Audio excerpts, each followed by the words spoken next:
The Minister has told the BBC she believes there won't be a border poll or a united Ireland in her lifetime. Sinn Féin is campaigning, of course, for a referendum on Irish reunification within 5 years, and some recent opinion polls have indeed suggested an increase in support for constitutional change.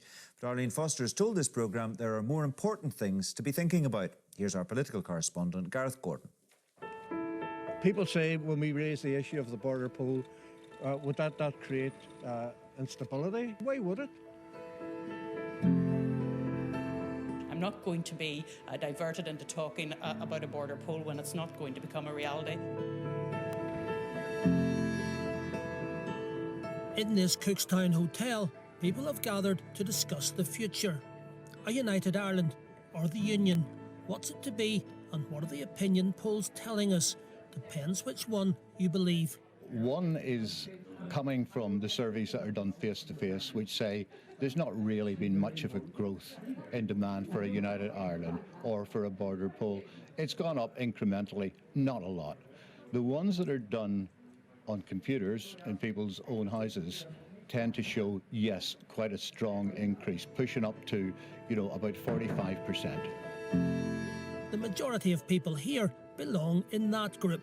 This event has been organised by Shared Ireland, which believes unity is the way forward, but wants to include everyone in the discussion.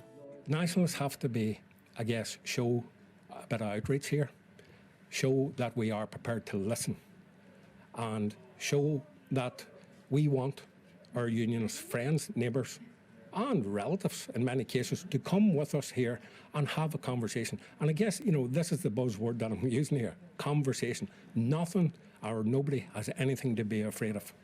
The speakers include Queen's University human rights professor Colin Harvey, who believes change is coming and claims unionists are not ready. I think there'll be change no matter what happens. The current arrangement won't remain static if there's a vote to remain in the UK, and the current arrangement won't remain static if there's a vote for Irish reunification. But I think what this does is it throws down a real challenge. Unionism has been massively complacent. Unionism is effectively sitting on its hands.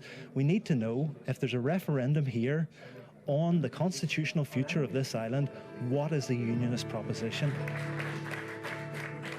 With her love of the Irish language, Linda Irvine does not fit the unionist mould, but she says the prospect of a border poll fills her with dread.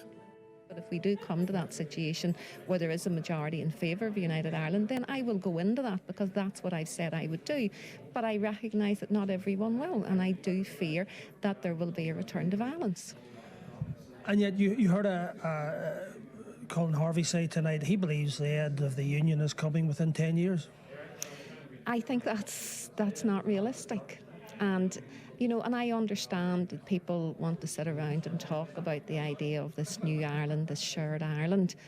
But because other people don't agree to that, then unfortunately it's not going to be as simple as people signing up and saying, yes, this is what I want.